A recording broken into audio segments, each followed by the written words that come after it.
Hello friends, good morning. Rajendra Singh academy के platform पे आपका स्वागत है फ्रेंड्स।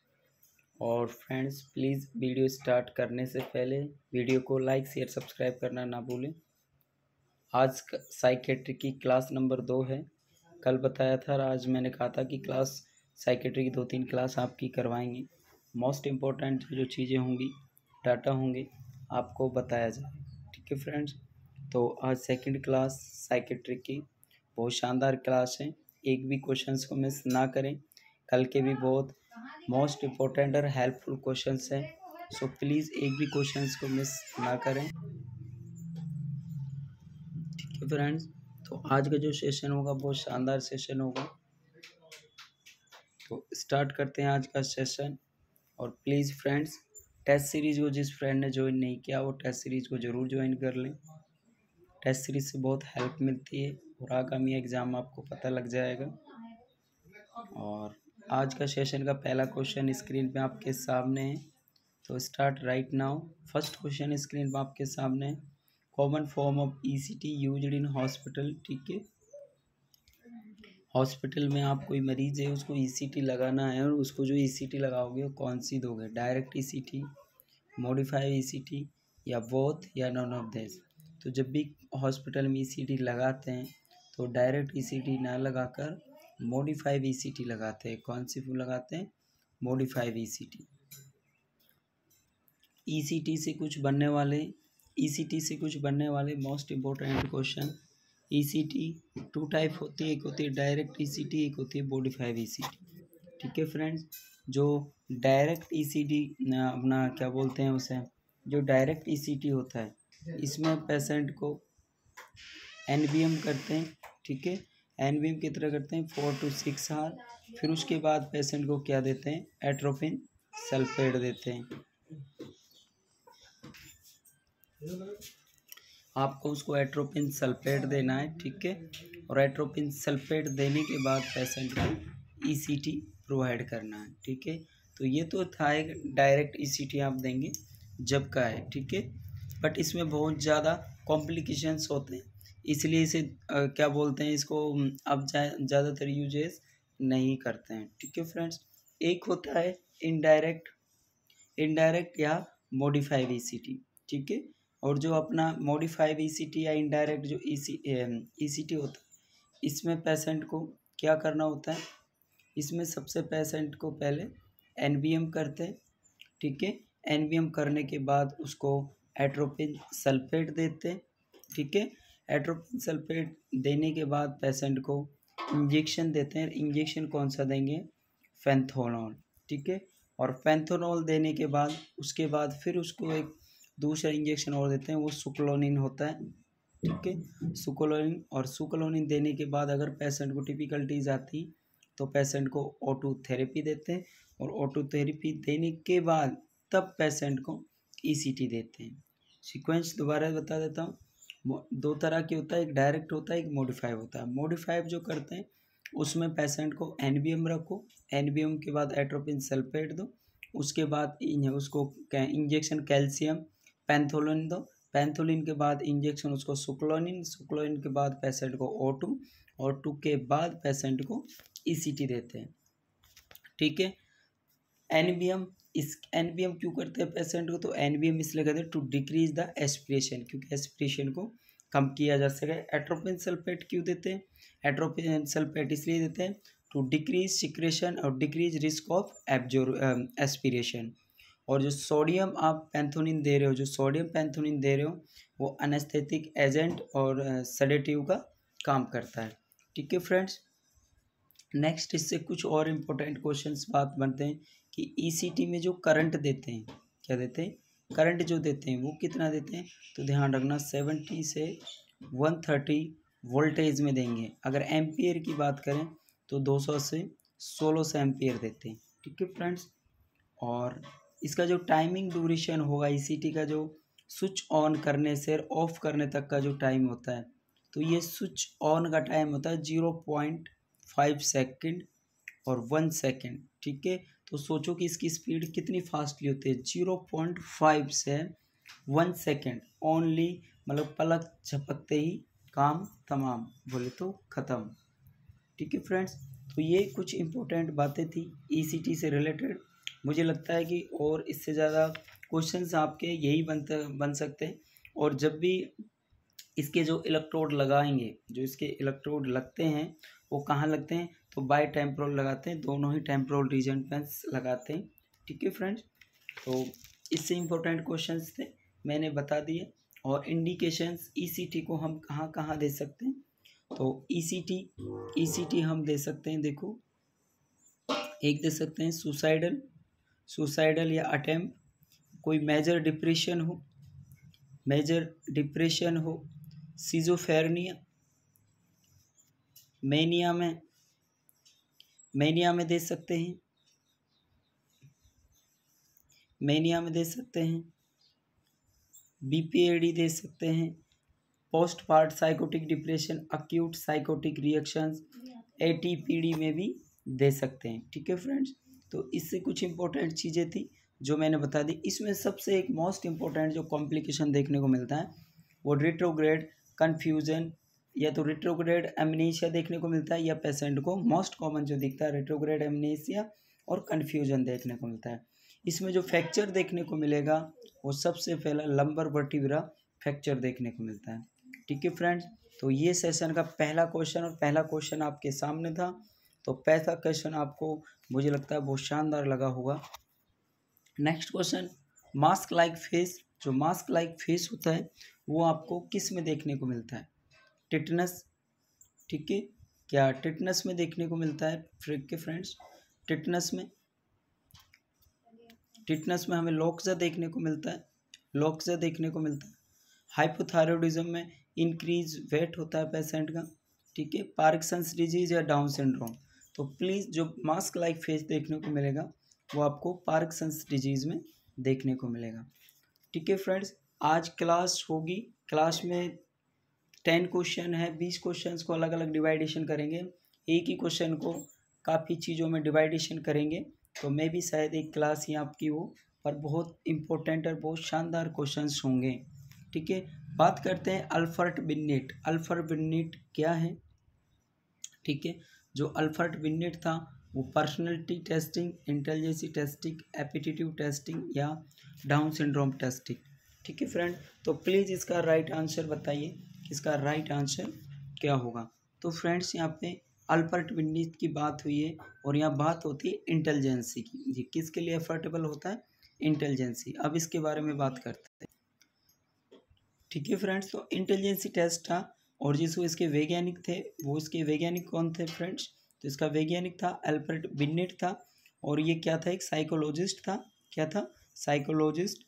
और इसने आईक्यू टेस्ट जो होता है, आईक्यू टेस्ट है उसके ऊपर इसने इंटेलिजेंसी को अपने नंबर दिए थे अलग अलग। ठीक है, कि भाई इतने पे अगर इतना ग्रेड होगा तो पेशेंट को कौन सी ग्रेनेड में काउंट करते हैं। ठीक है फ्रेंड्स, और ये जो किसके ज़्यादातर मेंटल एमआर को इंगित करता है, किसको करता है, एमआर को, बोले तो मेंटल रिटार्डेशन। अब जो मेंटल रिटार्डेशन था इसके लेवल को देखते हैं। ठीक है, तो IQ level below 70, IQ level अगर हमारा बिलो 70 हो जाता है तो उसे एमआर में काउंट करते हैं। ठीक है, और ये किसने डिफाइन किया था, अल्फर्ट बिन्नेट ने किया था।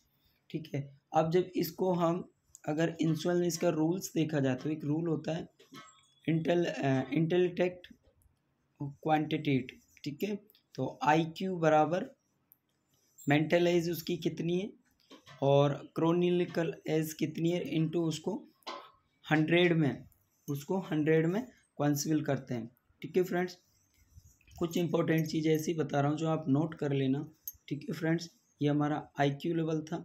ठीक है, अगर आईक्यू लेवल से हम सीक्वेंसली जाते हैं, अगर किसी का आईक्यू लेवल 140 आ रहा है तो उसे हम जीनियस काउंट करते हैं। अगर किसी का आईक्यू लेवल 30 से 140 है तो ये वेरी सुपीरियर होगा। अगर किसी का लेवल 120 से 130 है तो ये सुपीरियर होगा। ठीक है, और अगर किसी का अबो 120 है, ठीक है, तो उसे अबो एवरेज बोलते हैं। नॉर्मल अगर आईक्यू लेवल की बात करें तो नॉर्मल आईक्यू लेवल अगर पूछा जाए आपसे तो 90 110 होता है। ठीक है फ्रेंड्स, ये तो था एक कैटेगरी का कोडिंग हम नंबर बांट सकते हैं। अब बात करते हैं कि एवरेज बिलो हो जाना, ये तो नॉर्मल सीक्वेंस है। अगर बिलो एवरेज हो जाता है, बिलो मतलब कम हो रहा है, अगर मान लो 70 से 90 अगर हो जाता है तो उस बिलो एवरेज में काउंट करते हैं, बोले तो दुर्बल बुद्धि कहा जाता है इसे। ठीक है, अब बात करते हैं एमआर की, मेंटल रिटार्डेशन। ठीक है, तो कितने को बोलते हैं, 50 से 70 होना एमआर कहलाता है। माइल्ड एमआर की बात करें, माइल्ड एमआर तो वो हमारा 50 से 70 के बीच होगा। मॉडरेट एमआर की बात करें, मॉडरेट तो हमारा 35 से 50 होगा। ठीक है फ्रेंड्स, अगर हमारा 20 से 35 किसी का अगर आईक्यू लेवल आ रहा है तो उसे सीवियर एमआर बोलेंगे। क्या बोलेंगे, सीवियर एमआर। और अगर किसी का आईक्यू लेवल 20 से भी कम आ रहा है तो उसे प्रोफाउंड बोलते हैं। ठीक है, बोले तो जड़मत इडियट, जिसे हम बोलते हैं जड़मत इडियट। अगर हम बात करें, अगर किसी का माइल्ड एमआर आ रहा है, बोले तो 50 से 70 आ रहा है, तो उसको हम एजुकेबल बोलते हैं, एजुकेशन दे सकते हैं, सही कर सकते हैं। मॉडरेट एमआर है, बोले 35 से 50 है तो ट्रेनिंगबल है, हम उसे ट्रेनिंग दे सकते हैं। अगर सीवियर एमआर है, सीवियर एमआर बोले तो 20 से 35 है तो डिपेंडेबल होगा, डिपेंड रहेगा हमेशा। और अगर 20 से कम है तो उसको ओनली सपोर्टेड डिवाइस कर सकते हैं बस, और इसके अलावा कुछ नहीं होगा। ठीक है फ्रेंड, तो ये आईक्यू लेवल से क्वेश्चंस कुछ इंपॉर्टेंट्स थे जो मैंने आपको बता दिए। एक इससे रिलेटेड और एक पर्सनैलिटी टेस्टिंग, पर्सनैलिटी टेस्टिंग जो आप करते हैं तो वो किसके लिए करते हैं।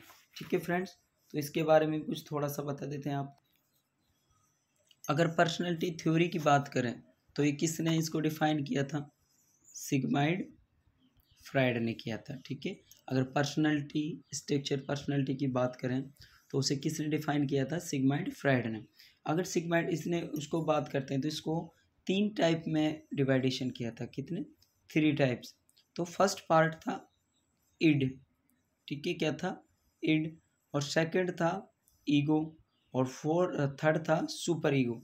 अब इन तीनों को उसने अलग अलग चीज़ों में डिवाइडेशन किया था कि मरीज को ऐसा क्या होता है जब वो है जो ऐसा करना, और किस तरह आप क्वेश्चंस को पहचानोगे कि हमें इसमें इड करना है या ईगो करना है या सुपर ईगो करना है। तो फ्रेंड्स ध्यान रखना, जब भी किसी क्वेश्चंस में प्राइमरी थिंकिंग के साथ साथ, ठीक है, इड हमेशा किस पे काम करेगा, लालच पे काम करेगा। बोले तो ग्रेडी प्रिंसिपल्स, किस पे, ग्रेडी प्रिंसिपल्स। और आपको उस पर हमेशा क्या लिखाएगा, ग्रेडी प्रिंसिपल्स आर सीन इन, ऐसे क्वेश्चंस में मिलेगा, और ये मिलेगा इड पर। ठीक है, the person can not be control has a gratifications. ठीक है, किसी भी लालच आ जाता है मन में, विचार लालच का आना, और वो सोचता है कि, सोचने लग जाता है कि मैं इसे तोड़ूंगा करूँगा, मतलब कोई भी चीज़ है उसके लालच मन में आना खुद। ठीक है, तो ये होगा हमारा इड। और ईगो में क्या होता है, ये उसकी सेकंड थिंकिंग होती है, रियलिटी पर काम करती है। ठीक है, इसमें हमेशा आपको क्वेश्चंस में दिखेगा कि which is the following are the secondary thinking in reality are the functions. ठीक है, अगर आपको रियलिटी देखने को मिलता है तो आंख बंद के आपको ये 3 वर्ड्स पकड़ने होते हैं, तो आपको ईगो लगा देना है, ईगो। ठीक है फ्रेंड्स, नेक्स्ट क्वेश्चन, यहाँ मैंने आपको बताया था उसमें ग्रेड प्रिंसिपल्स या ग्रेटिफिकेशंस को इन्वॉल्वमेंट करना है आपको। नेक्स्ट में आपको रियलिटी का पता करना है, ईगो। और अगर सुपर ईगो की बात करें तो इसमें रॉन्ग, राइट और रॉन्ग का महसूस होना, राइट और रॉन्ग का पता करना। फ्रेंड्स, ये अगर जिस फ्रेंड आज तीनों चीज़ों को पकड़ लिया तो इड, ईगो, सुपर ईगो, तीनों क्वेश्चंस आपके गलत नहीं होंगे, चाहे आप कितना ही वो कर लेना। ठीक है फ्रेंड, तो इससे कुछ इंपॉर्टेंट चीज़ें थी जो मैंने आपको बताई। ठीक है, next question, in following which is not an example of opioid. ठीक है फ्रेंड्स, यहाँ ओपोइड की बात हुई है तो आपको पता करना है कि ओपोइड मॉर्फिन, हेरोइन, पैंथोडिन। ठीक है, तो आर इन 3 इन, ये तीनों ही क्या है, ओपोइड हैं। पर naloxone are antidote of opioid, ठीक है। तो इसका जो राइट आंसर होगा वो ऑप्शन डी होगा फ्रेंड्स। अब तक का सेशन आप सबको कैसा लग रहा है, प्लीज़ एक बार कमेंट सेक्शन में ज़रूर बताएं कि अब तक का सेशन आप सबको ठीक है friend. Next question, what is the main side effect of ECT. ECT का मेन साइड इफेक्ट क्या होगा, क्या सीजर आएंगे, हाइपोटेंशन बीपी कम होगा, फ्रैक्चर करेगा बेड को, या रिट्रोग्रेड। तो मैंने अभी आपको बताया था, उसको कन्फ्यूजन हो जाता है और पेशेंट को ईसीटी जब हम देते हैं तो फिर पेशेंट को शॉर्ट टाइम रिट्रोग्रेड एमनेसिया हो जाता है, कन्फ्यूजन हो जाता है। तो इसका जो राइट आंसर होगा वो ऑप्शन डी होगा friends. Next question, flight of body is known as, ठीक है, flight of body also known is amnesia, fugue, या डिपर्सनलाइजेशन डिसऑर्डर, या नॉन ऑफ दिस। तो fugue are also seen in fugue, जो flight of body are seen in fugue. तो इसका जो right answer होगा ऑप्शन बी होगा। Revise name of multiple personality, ठीक है, revise of multiple personality OCD में डिड एमडीपी या नॉन ऑफ दिस। तो इसका जो राइट आंसर होगा क्या होगा, प्लीज़ एक बार कमेंट सेक्शन में सभी फ्रेंड्स बताएं इसका राइट आंसर क्या होगा। और इसका राइट आंसर होगा जो ऑप्शन बी होगा friends. Next, fear of going outside open space is called, ठीक है friend. Next question, fear of going outside open space, ठीक है, तो इसका क्या होगा, एगोरेफोबिया, ठीक है, क्या होगा, एगोरेफोबिया, एगोरेफोबिया आउटसाइड गोइंग ओपन स्पेस, ठीक है। एक होता है फ्रेंड होता है एलोगेफोबिया, एलोगेफोबिया मतलब इसको क्या होता है, दर्द से डर लगना, ये अपना हो गया आउटसाइड ओपन स्पेस। एक होता है एक्रोफोबिया, एक्रोफोबिया क्या होता है, एक्रोफोबिया होता है irrational fear from any high place, ठीक है, हाई जगह हाई ऊंचाई से डर लगना, एक्रोफोबिया जैसे बाजीगर मूवी में लगता है, ठीक है फ्रेंड्स। ये 4-5 फोबिया हैं, जैसे एलोगो याद कर लो, एगोरेफोबिया, एक्रोफोबिया। एक होता है जोनोटिक कीड़ों मकोड़ों से डर लगना, एक गैम्बोफोबिया मैरिज से डर लगना, एक हाइड्रोफोबिया पानी से लगना, एक थैंटोफोबिया मरने से डर लगना। ये कुछ इम्पोर्टेंट्स हैं जिन्हें आप याद रखना, ठीक है फ्रेंड्स। कुछ इम्पोर्टेंट्स जो फोबिया थे बता दिए। Next question, Indian mental act was passed in year, ठीक है फ्रेंड्स। तो इंडियन मेंटल एक्ट की बात हुई है फ्रेंड्स, प्रोग्राम की नहीं। जो इंडियन मेंटल एक्ट पास हुआ था वो कब, 83-85, ठीक है फ्रेंड्स। तो ध्यान रखना 85 में प्रोग्राम था, मेंटल एक्ट प्रोग्राम, और अगर उसको जो एक्ट पास हुआ था 1987 में पास हुआ था फ्रेंड। तो उसका जो राइट आंसर होगा वो ऑप्शन सी होगा friends. Next question, average dose of electronic current to obtain adequate seizure response is in second, ठीक है। अभी मैंने आपको बताया था, अगर आपको किसी को ईसीजी इलेक्ट्रिक करंट देना है, और जब उसको इलेक्ट्रिक करंट दोगे तो आपको कितना देना है, 110 वोल्टेज 0 सेकेंड, 150, 90 या 180। तो फ्रेंड्स ध्यान रखना, जो एवरेज वेटिंग्स अगर उसको करंट आपको देना है तो 110 वोल्टेज इन 0 सेकेंड्स। तो इसका जो राइट आंसर होगा वो ऑप्शन ए होगा, ठीक है फ्रेंड्स। अब तक का सेशन आप सबको कैसा लग रहा है, प्लीज़ एक बार कमेंट सेक्शन में ज़रूर बताएं। और यही इम्पोर्टेंट एक क्वेश्चंस बता रहा हूँ जो मे बी आपको बहुत इम्पोर्टेंट क्वेश्चन है देखने को भी मिले, ठीक है फ्रेंड्स। लिथियम आपने सुना होगा, लिथियम तो लिथियम आप ध्यान रख लीजिए, अगर इसमें 3-4 क्वेश्चन से बनते हैं। इसका लिथियम है, लिथियम, और अगर इसका सीरम लेवल देखें, एक क्वेश्चन आता है कि लिथियम का सीरम लेवल कितना होता है। तो फ्रेंड्स ध्यान रखना 0.62 1.2 MQ पर लीटर होता है, ठीक है। ये इसका नॉर्मल सीरम लेवल होता है लिथियम का। क्वेश्चंस बन सकता है कि normal lithium level of serum तो कितना होगा 0.6 से 1.2। अगर क्वेश्चंस में आ जाए कि टॉक्सिसिटी तो इससे मोर देन हो जाएगा, तो इसे हम सीरम टॉक्सिसिटी कह सकते हैं। ठीक है फ्रेंड्स, अगर प्रोफाइलेक्टिक सीरम लिथियम लेवल बात करें, प्रोफाइलेक्टिक सीरम लेवल की लिथियम की बात करें तो 0.4 से 0.8 डिग्री MQL होगा। और अगर इसकी टॉक्सिसिटी की बात करें तो टॉक्सिसिटी 1.5 MQL से मोर देन हो जाना टॉक्सिसिटी कोज करेगा। तो ये कुछ इम्पोर्टेंट क्वेश्चन थे लिथियम से जो मैंने आपको बता दिए। और नॉर्मल डोज की अगर वैसे बात करें, नॉर्मल डोज की, तो नॉर्मल डोज देते हैं लिथियम में 900 से 1500 ग्राम। एक टैबलेट 300 ग्राम की होती है। ध्यान रखना, एक टैबलेट कितने ग्राम की होती है, तो फ्रेंड्स वो 300 ग्राम की होती है। और अगर लिथियम देते हैं तो ये सबसे ज़्यादा क्या कोज करती है, नेफ्रोटॉक्सिसिटी कोज करती है। ठीक है, और इसीलिए जब लिथियम देते हैं तो सबसे इम्पोर्टेंट जो इलेक्ट्रोलाइट बैलेंस किया जाता है वो सोडियम किया जाता है। लिथियम के दौरान लिथियम अगर दे रहे हो तो इलेक्ट्रोलाइट की बात हो तो सोडियम को काउंसिल करते हैं।